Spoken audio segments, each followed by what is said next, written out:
And now I will have Dr. Sue introduce our next speaker, Dr. Ashley Ross. You can hear me, right? Mm-hmm. Great. Well, I have the pleasure of welcoming Dr. Ashley Ross to the meeting. She's going to speak about an update on genitourinary cancers. The presentation title is Use of Genomics to Guide Treatment Decisions in Post-Prostatectomy Patients. She's from the Northwestern Medicine Feinberg School of Medicine, Johns Hopkins School of Medicine, and she's an associate professor in the Department of Urology. Dr. Ross is a surgeon scientist who specializes in urology and urologic oncology and is a nationally recognized expert in prostate cancer. His research efforts focus on the development, testing, and implementation of novel diagnostics and therapeutics with the goal of reducing the suffering from prostate cancer. Clinically, Dr. Ross performs prostate cancer screening, prostate biopsy, active surveillance, robotic prostatectomy, and open radical prostatectomy, and ablative therapies of the prostate. Prior to joining the Feinberg School of Medicine, Dr. Ross serves as director of the Johns Hopkins Urology Prostate Cancer Program, the executive medical director of the Mary Crowley Cancer Research Center, and an associate chair of the U.S. Oncology Genitourinary Research Committee. Welcome, Dr. Ross. Thank you very much. Thank you, everyone. We're going to talk about the use of genomics to guide decision-making post-prostatectomy today. Essentially, at the end of the talk, I want you to come away with 3 key points. One, for clinically localized prostate cancer and biochemically recurrent disease, genomics now are in prime time in prostate cancer management. This is mainly due to their enhanced prognostic value. They also may have some predictive capabilities. And so we're looking at molecular testing as commonplace, not only in advanced disease where all of us may be familiar with next generation sequencing for decision making, but also in earlier stage disease. After talking about that, we'll go into the idea that after prostatectomy for men with adverse pathologic features, despite some of the clinical trial data that's been recently published, there is a role potentially for adjuvant radiation, or we'll call it early salvage radiation. This would be radiation before the PSA gets to 0.1. And then finally, we'll talk about use of hormonal therapy with salvage radiation, and particularly with early salvage radiation, if they have genomic scores that are favorable, omission of androgen deprivation therapy or hormonal access therapy could actually result in better overall survival. So we'll talk about intensification and deep intensification of therapy around the concept of genomics. And what we're going to do is first go over genomics in the prostate cancer space, primarily the genomic classifier score. We're going to go over those clinical trials that I briefly mentioned, 3 clinical trials that compared adjuvant to early salvage radiation in the post-prostatectomy setting. And then finally, we're going to discuss the role of genomics in guiding these decisions after prostatectomy, adjuvant versus salvage radiation with or without hormonal access suppression. So first, when we talk about genomics in prostate cancer, as you all know, genomics is the study of genes, but in the kind of common terms, or in the GU world, we've been using genomics to refer primarily to mRNA gene expression. For prostate cancer, maybe as opposed to some other malignancies, in the localized setting, in the early stage setting, it's driven a lot by gene expression changes, copy number alterations, more than point mutations. But regardless, we found that the genes and gene signatures can be very prognostic and potentially predictive. And what we've seen over the last decade or so is you can take small amounts of routinely collected formalin-fixed, paraffin-embedded tissue and use that to get, pretty robust genomic data. So with that, we've seen the emergence of clinical grade tests. The one that's probably had the most validation and study around it has been the Decipher test. That's a 1ST Affymetrix array, and essentially it arrays the whole genome, so across the transcriptome. And then on that platform, there's been multiple different signatures developed at different phases of their validation. The most highly validated one is the genomic classifier score, which we'll abbreviate as GC for this talk. It's a molecular score that was originally developed to be prognostic of risk for clinical metastasis following prostatectomy. The score outputs a calibrated number between 0 and 1. It's a continuous number with molecular risk increasing per increment of that score. But patients often divide into 3 different categories: low risk for genomic scores, average or high risk, about lower than 0.45 for low risk, between 0.45 and 0.6 for intermediate, and 0.6 and above for high risk. As I mentioned, it was originally developed for prediction of metastatic outcomes after prostatectomy, and following that has been heavily validated. A recent review paper by Dr. Spratt and Jareth et al. In the European Urology from last year showed some of that in a meta-analysis, looked across the 30,000 patients in which it's been validated with long-term clinical outcomes, showing it to be an independent prognostic predictor of metastasis, prostate cancer-specific mortality, and also softer endpoints like biochemical recurrence and adverse pathological features. There's other predictive signatures, like for treatment response, hormonal response, that are in various stages of development and currently being linked to already completed clinical trial data. We've seen some of that at ASCO, both this year and previous years, looking at linking it to trials like Spartan or Titan that look at therapeutic intensification in the metastatic setting. So how are we, this is now available, it's commonplace for our practices. How are we using it? Like I said, because it's been endorsed by the NCCN guidelines, it's been covered by most payers. We look at using these molecular tests like Decipher in treatment decisions post-prostatectomy, both in the idea of should we give adjuvant therapy, and then also in the idea of how do we use it in the biochemically recurrent space. And so once someone has a PSA rise after therapy. So before we deep dive into how the genomics can help us there as an additional independent prognostic marker, let's first look at these different decision points. And first, after prostatectomy, the decision of whether or not we're going to give adjuvant radiation therapy or wait and do salvage therapy for men who have adverse pathologic features.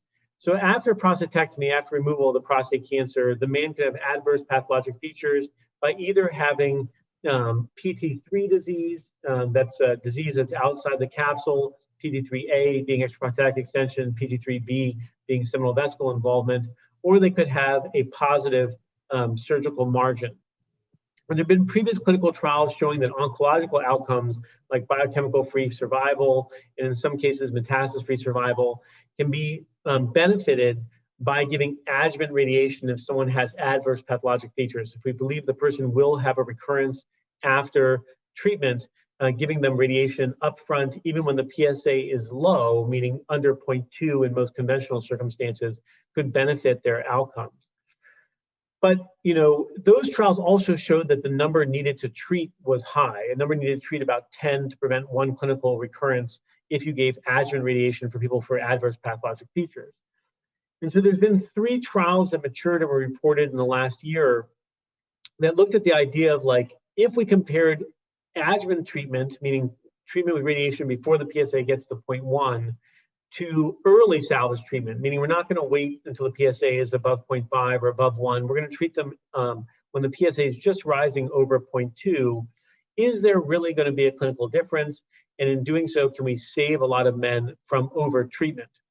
And so these were the Radicals, GATUG, and RAVES trials, which had somewhat similar overlapping designs, but were a little bit different. They all looked at men with who had either undetectable PSAs or barely detectable PSAs. And so undetectable PSAs being less than 0.1 or less than 0.2 in these trials. And they were randomizing them to getting adjuvant radiation, defined as radiation before the PSA was at 0.1 or 0.2, depending on the trial, or radiation once the PSA went above that threshold. The Radicals RT trial allowed for androgen deprivation therapy. In the GATUG trial, everybody got short-term androgen deprivation therapy for 6 months.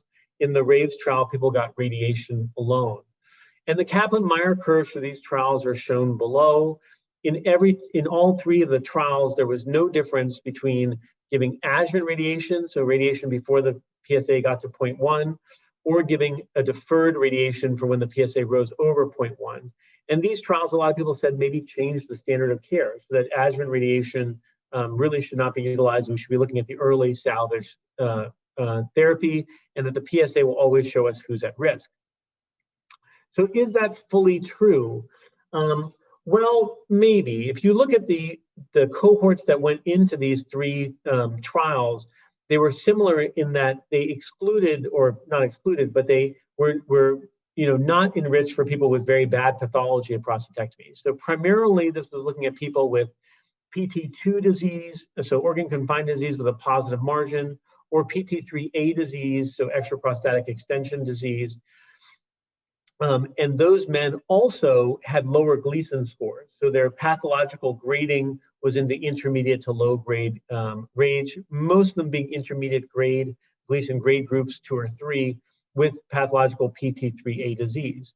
And there was an underrepresentation for men who had seminal vesicle involvement or who had higher Gleason scores, Gleason grade group 4 or 5, Gleason sums of 8 to 10. So is there a role for early, for adjuvant radiation, so radiating before the PSA gets to 0.1 or 0.2 in those cohorts of men?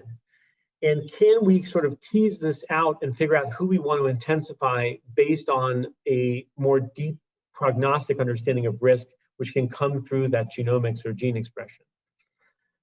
This is a multi-institutional but retrospective study done by DeLayla and colleagues, including myself, several years ago and published in JCO, where we looked at about 500 men who had adverse pathological features following prostatectomy, who had long-term follow-up, median follow-up of about 8 years, who we had the clinical data for, complete clinical pathological information for, and also everyone had undergone Decipher testing and had an available genomic classifier score. And what we looked at were, what were the independent predictors of clinical recurrence in this population, particularly around the question of getting adjuvant radiation therapy, which we defined as getting radiation before you got to a PSA of 0.1, just like in those previous trials that we had, or not getting that adjuvant radiation therapy. And there were only 4 independent predictive factors for clinical recurrence, meaning metastatic progression, for example, or biopsy-proven recurrence. And those were, if at the time of prostatectomy, you had pathologic T3B disease, so seminal vesicle involvement, or T4 disease, if you had pathological lymph node involvement, if you had Gleason grade group 4 or 5 disease, so sums of 8 to 10, or if your genomic score, your genomic classifier score was in the high risk category, so 0.6, above 0.6. If you had any 2 or more of those categories, then your number needed to treat with adjuvant radiation was only 3 to prevent 1 clinical recurrence at 10 years. So right now in my practice, what I do is I get the Decipher score, this genomic classifier score, and use it along with these other variables. And if you have 2 or more of these variables, I strongly consider adjuvant radiation, meaning I strongly consider radiation before the PSA gets to 0.1. Now, a lot of us are using ultra-sensitive PSAs now in our practice, and that includes myself. Ultra-sensitive PSAs are measuring PSAs down to 0.01 or sometimes lower, and they're reliable, I think, in scores of 0.03 and above. The previous trials, Radicals, Raves, Gaytug, were done in eras where ultra-sensitive PSAs were not really used. And even this data is done in an era where ultra-sensitive PSAs were not used because the data matured for about 10 years. And so in my practice, I'm rarely giving adjuvant radiation, even with very bad pathology, to men who have PSAs of less than 0.01 after a radical prostatectomy. But as they rise in the ultrasensitive range, I will use these 4 factors. Did they have seminal vesicle involvement? Do they have high Gleason scores? Do they have a high genomic score to decide if I'm going to have them get radiated by my radiation oncologist before their PSA reaches 0.1, despite the Radicals, Raves, and Gaytug trial findings. How are we going to validate this even further? This is the G minor trial from the Music Consortium. This was across multiple urology and radiation oncology practices in Michigan. And it basically is looking at prospectively counseling men. Men were randomized to getting the Decipher score and counseling men based on the Decipher score and their clinical pathological features versus getting the Decipher score and only using the clinical pathological features to counsel men, and then looking at their choices and outcomes if they picked adjuvant radiation or initial observation. That trial is still maturing. Moreover, there's the recognition that these men that I talked about that are in that high risk category, shown here in B on the right. So they have more than one risk factor, and certainly when they have two or three or four of these risk factors, that some of them are not going to be cured even if you do adjuvant radiation therapy plus some course of hormonal therapy. And so trials are being designed across using genomic and clinical pathologic risk to determine whether or not in the post-prostatectomy setting you can elicit a longer durable disease remission or potentially even cure. This is the ERADICATE trial from ECOG. It looks at people with higher CAPRA scores, so they have an elevated clinical pathological risk, or at least intermediate clinical pathological risk, and then it gets a Decipher score. If their Decipher genomic score is in the high risk category, then they're going to go on to be randomized to either getting hormonal therapy for 12 months with just typical androgen deprivation, or getting that plus a tri-mechanism of action androgen receptor inhibitor, darolutamide, with or without adjuvant radiation in this setting. And so for these men of highest risk, genomic and clinical pathologic, we can see if we can elicit more durable responses. So moving on to the idea of salvage therapy after prostatectomy. So I noted that, now with those clinical trials that have been published, Radicals, Raves, GATUC 17, they're indicating that, the new standard of care for most men, except for the ones with very bad pathology, might be to wait until the PSA rises above 0.1, and then think about doing early salvage radiation therapy, thus sparing a lot of men who would never have a PSA rise from the morbidity of that radiation.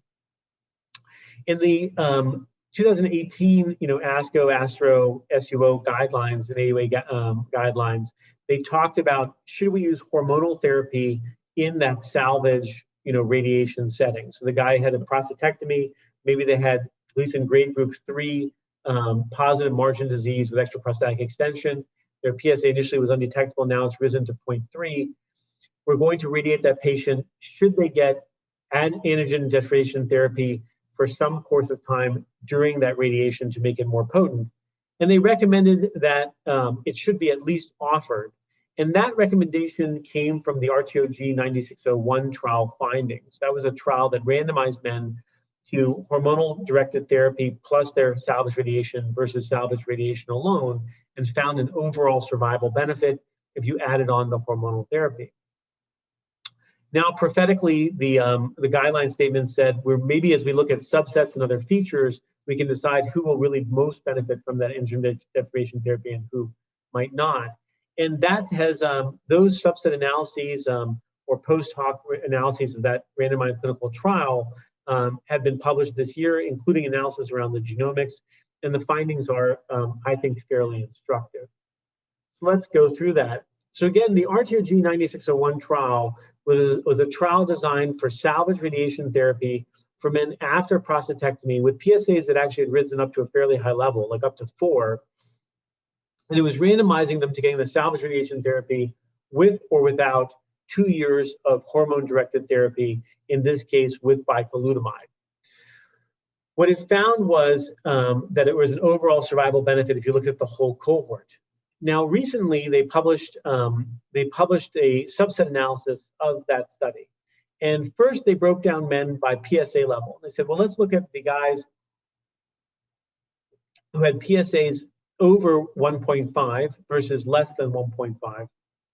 What they found is that a whole population basis, that giving bicalutamide to men that had low PSAs at the time of salvage radiation didn't really seem to help. So if we look at the first column of Kaplan-Meier curves, the top Kaplan-Meier curve just shows you what you think you would already know, that there's going to be more failures for people who have PSAs that are greater than 1.5, that's the blue curve, than those that have PSAs less than 1.5 at the time of salvage radiation.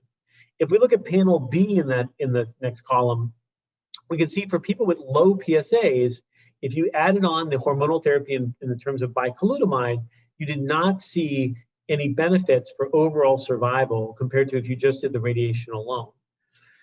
It was different if you looked at people with PSAs greater than 1.5. And these guys who have higher risk of systemic disease, adding the bicalutamide improved their overall survival. That's the blue line in panel C, Kaplan-Meier curve, versus the orange. What does that mean you shouldn't do, or why is that going on? And should you not do hormonal therapy for anybody with lower PSAs? They looked around the median PSA of the population, which was about 0.6 for the whole population in the trial. And they looked to see, well, what's going on with adding bicalutamide for people who have lower PSAs, under 0.6. That's the range that we're normally doing salvage radiation anyways. And they saw that there was no overall survival benefit for adding bicalutamide to the radiation in the salvage setting, or let's call it the early salvage setting. They saw that there was very minuscule distant metastasis-free survival and clinically insignificant hazard ratio for panel B if you added on hormonal therapy with your salvage radiation. And moreover, if they looked at all other cause mortalities, adding bicalutamide or adding hormonal therapy for 2 years increased other cause mortality for these men. So you're maybe causing harm to these men. And that idea that the hormonal therapy, even in a course of 2 years or maybe even shorter, can cause increased mortality is something that we know, but we may not recognize as strongly, but it's carried over potentially to other trials. The GATUG AFU16 trial looked at salvage radiation in a more modern way, meaning that instead of adding 2 years of bicalutamide, added 6 months of androgen deprivation therapy. They reported their 10-year outcomes and saw a metastasis-free survival benefit, but not an overall survival benefit at 10 years. And so this could be, again, that intensification of therapy might improve disease-related outcomes, but worsen overall survival, thus not seeing the overall survival benefit. So what do we tell these men in our modern era who are getting their salvage radiation at lower PSAs, that are getting our salvage radiation at lower PSAs, about getting hormonal therapy? Should we tell them that for early salvage, hormonal therapy is not necessary based on the subset analysis? The answer is no, but we can figure out better who should get it and who shouldn't, perhaps based on more risk stratification with molecular risk or genomics. So when Dr. Shipley and colleagues from the RTOG, or now called the Energy Consortium, did the 9601 trial, they made sure to have an effort to bank tissue so they could do molecular analysis and then do these post hoc subset analysis. And about half of the RTOG 9601 trial patients had bank tissue to use for genomic analysis and look to see if that can help modify risk or understand the data better. In this case, they ran the Decipher assay and they had genomic classifier scores available for these roughly 350 men who were randomized to either salvage radiation therapy with placebo or with bicalutamide. And as you'd expect, given the previous data I showed you across 30,000 men where Decipher or the genomic classifier from Decipher has independent prognostic value for clinical metastasis, what you can see is across the subgroups of the study, there was an independent prognostic value for Decipher with in these forest plots across the overall population and in each subset. So can that help us decide on what to do in the salvage setting? And here's where this really sort of has changed my practice, and I think will resonate with a lot of us. If we have people that we're going to do early salvage radiation on, and here what they did is they looked at the people with lower PSAs below 0.7. PSAs detectable between 0.2 and 0.7, we're going to do early salvage radiation. If they had a low risk genomic classifier score, so a GC below 0.45, what we can see is it's the blue bars there. There's a minimal impact on disease, on distant metastasis if we add on the hormonal therapy to the salvage radiation. So less than 1% or 1% around impact. There's a minimal impact around 1% for prostate cancer specific mortality. But if we look at overall survival and the negative impact of adding that hormonal therapy, we can see that we're causing 8% more death, so an overall survival detriment of about 8% by adding on the hormonal therapy for these men. And so I think that this changes the paradigm a little bit, and I would say in the salvage setting, when given as early salvage, I'm telling men with low genomic classifier scores to strongly consider omission of the androgen deprivation therapy because it may cause them more harm than benefit. And that's what's suggested in this, albeit post hoc analysis of a prospective randomized trial. It differs if we look at the men with higher genomic classifier scores, shown here in the orange. Those men have an over 10% benefit to their distant metastasis and almost an 8 or 9% benefit to their prostate cancer specific mortality if we add on the hormonal therapy with their salvage radiation therapy. And that translates into a overall survival benefit of about 5% by adding on the hormonal therapy to their salvage radiation therapy. So these are men, I think, with a higher genomic classifier score where the squeeze is worth the juice. We should add on the hormonal therapy. And the paradigm shift is that, unlike breast, where we've been using molecular markers like Oncotype DX prostate or PAM50 scores for quite a long time, even in the early disease stages, we're now seeing the genomics in prostate cancer linked to this clinical trial data, a higher and higher emergence of use both in the untreated and then treated, but local stage or presumptive local disease men. And so in our practices, men with biochemical recurrence, it's not out of bounds, I think, to get routine genomic testing to help you make these decisions about salvage radiation therapy and combining the hormonal therapy.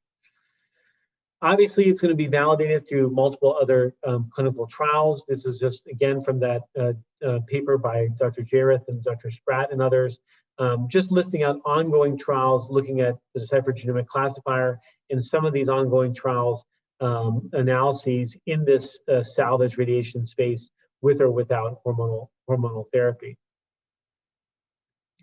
So what are the takeaway points? And then we can have a little bit of time for discussion, and actually we can continue to keep ourselves a little bit ahead of schedule.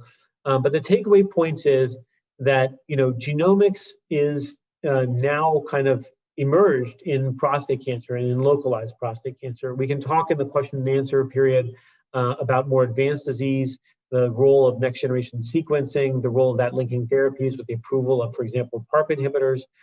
But something that we have been seeing emerging over the last decade and now really is at the forefront is the use of genomics as an adjunct to our clinical pathologic data to make treatment decisions in untreated prostate cancer, which we didn't talk about today, but also in previously treated prostate cancer that's presumed to be still local regional, so decision making after prostatectomy. And among these different genomic scores that have been validated or coming out of CLIA labs and are approved by payers and Medicare for use and endorsed by guidelines, really rising to the top of those is the genomic classifier score. That's on the Decipher platform. It's an independent prognostic signature that's been heavily validated to predict metastasis-free survival and prostate cancer-specific mortality. So how do we use that in the post-prostatectomy decision-making space? Well, first, some men may still benefit from adjuvant radiation therapy, so radiation therapy before their PSA reaches 0.1. And those men are going to have bad pathology at the time of prostatectomy or the more aggressive pathology at the time of prostatectomy, as dictated by seminal vesicle involvement, lymph node involvement, or high Gleason score. And then also may have high molecular risk, a higher genomic classifier score of above 0.6. I would contend that if you have 2 of those features, certainly if you have 3 or 4 of those features, you should be getting adjuvant radiation therapy, radiation before they get to 0.1. And there are some clinical trials that are further validating that, and they've been looking at further intensification of therapy for men at the highest risk. Moreover, we have to always be thinking about, overall survival and not just therapeutic intensification, but therapeutic de-intensification. For men with low PSAs, less than 0.7, getting early salvage radiation, so their PSA is detectable over 0.1, over 0.2, but not extremely high. We can use genomics to help modify and stratify their risk to low risk or intermediate and high risk, And if they're low-risk men, this post-hoc analysis of the RTOG 9601 trial shows that we may be causing overall survival detriments by adding on androgen deprivation therapy or hormonal therapy to their salvage radiation. And I would strongly consider omission in that setting. For Carmen, we're wrapping up a little bit early. So, I think we have time if the audience has some questions. I will stop sharing my screen. I haven't been looking at the chat, but if there's questions from the participants or other panelists, I'm happy to take them. I'm also happy to talk. I know we probably have a lot of medical oncologists in the audience. If they want to talk a little bit about the use of genetics in the more advanced prostate cancer setting, I'm happy to do that too. All right, everyone. You can feel free to unmute yourselves and ask a question, or you can type it in the chat box. Dr. Ross, can you hear me? Yes, I can. Thank you. Yeah, thanks for the presentation. Just a couple questions. When we look in more advanced stage 4, there's pretty good evidence that as men walk through their systemic therapies, when we biopsy later, we do get different mutations that occur. With, the likelihood that we're going to be seeing perhaps incorporation of more neoadjuvant therapy in patients who will eventually undergo prostatectomy, is there any data that sampling, like doing a decipher after treatment, is different than in untreated tissue? It's a great question, and I'm going to because we have a little bit of time, I'm going to unpack it a little bit. What Dr. Hawk, hopefully I'm pronouncing correctly, what Dr. Hawk is referring to is two things. One is neoadjuvant therapy before prostatectomy. There's a large clinical trial called Proteus that's going on right now, and it's fully approved. Hasn't reported outcomes, but at ASCO, it said that they've recruited about 2,000 men, looking at intensifying hormonal therapy prior to surgery for very high risk or intermediate to high risk men, and that would be with apalutamide. And we have to see what the data shows from that.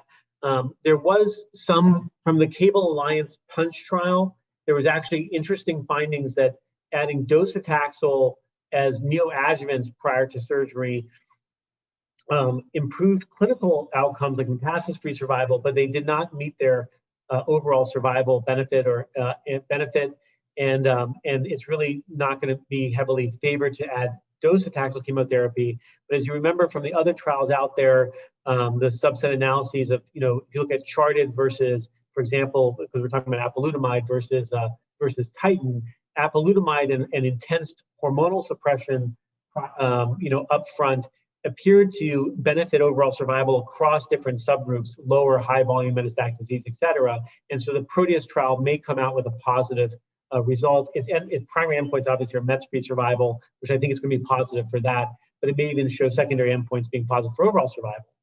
So setting the stage, as Dr. Hockey did, he said, look, we're going to see more of this treatment up front. And he also brought up the point that, when you get a decipher and clinically localized disease, we've been mostly looking at that from the standpoint of, that cancer is going to be naive to systemic therapy. It's not going to be under selective pressures from the androgen deprivation. Is the score valid up front? And then also, after treatment, should we be getting those scores again because there's going to be a modified risk, maybe treatment emergent clones that come out. So the first one of can our scores up front tell us something about what's going to happen later? That's been more heavily studied.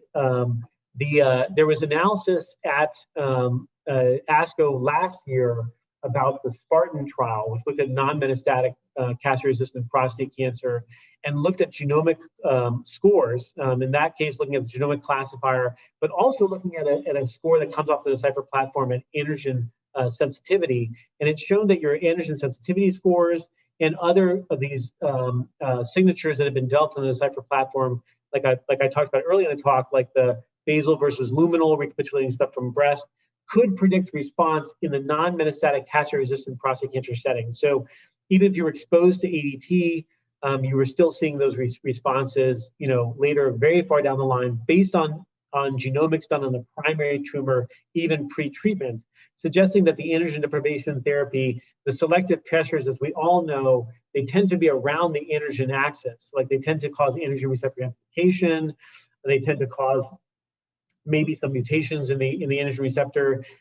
They might cause emergence of ARV7 clones, but they don't usually like do with other, what sometimes we'll see in other cancers, like cause, other pathways to get upregulated. So we don't see a lot of like androgen independent pathways, at least early in the disease. The second thing is, like, have we studied post-treatment biopsy specimens from a Decipher standpoint or genomic classifier standpoint? The answer is no. It'd be a very interesting, it would be a very interesting thing to do. Right now in my practice, I'm usually using the next-gen sequencing to look at like mutations in those lines.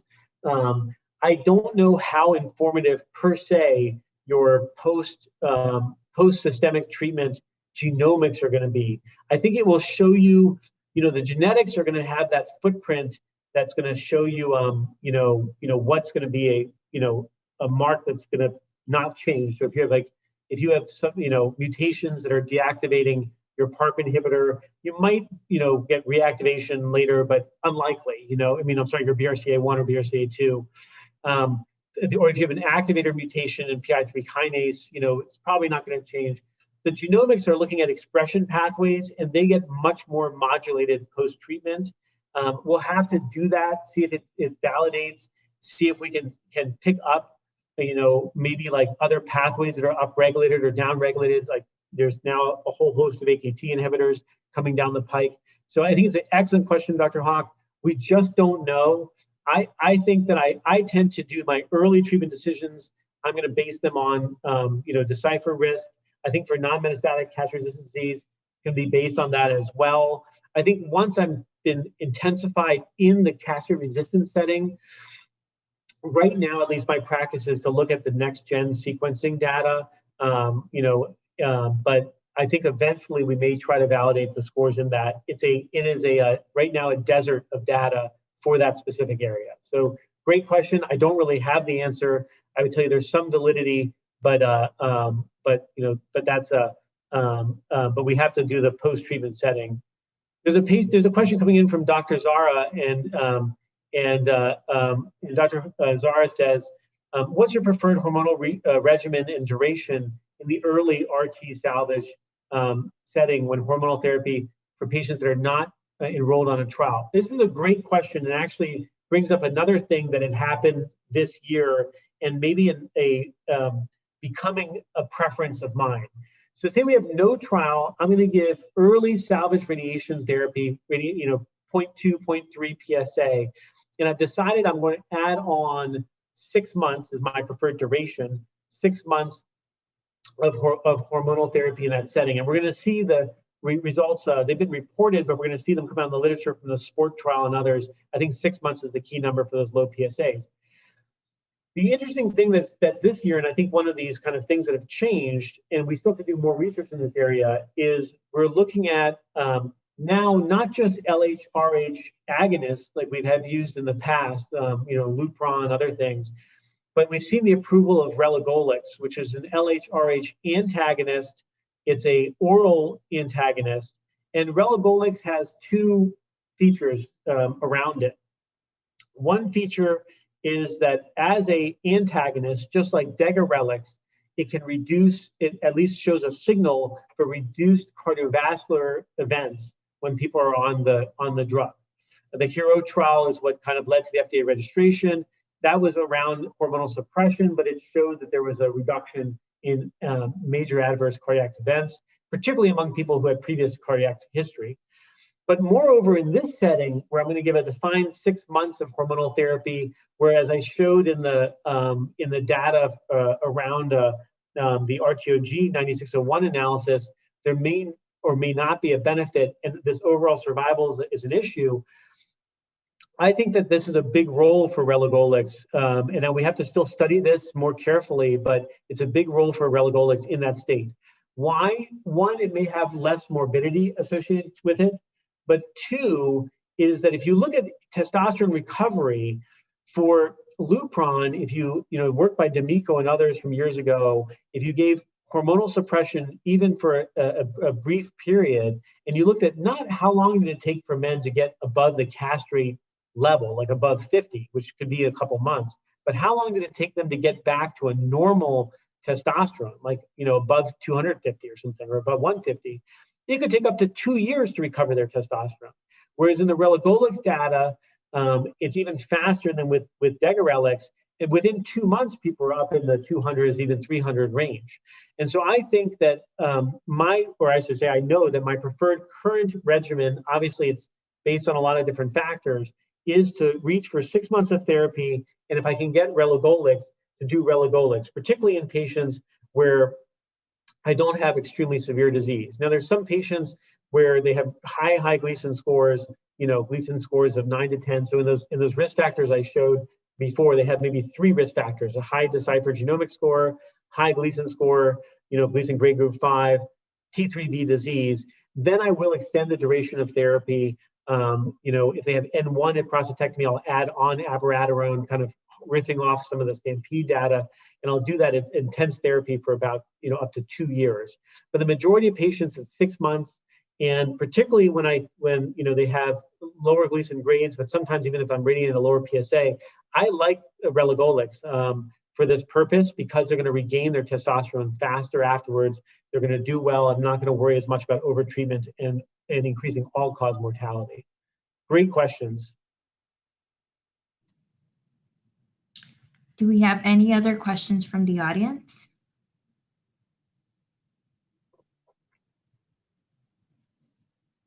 Well, thanks so much. Particularly, I enjoyed giving the presentation. And more than that, I think that those are two very poignant questions from the audience. So I thank you for having me today, and enjoy the rest of the meeting. Thank you so much, Dr. Ross. Thank you for coming. Thank you.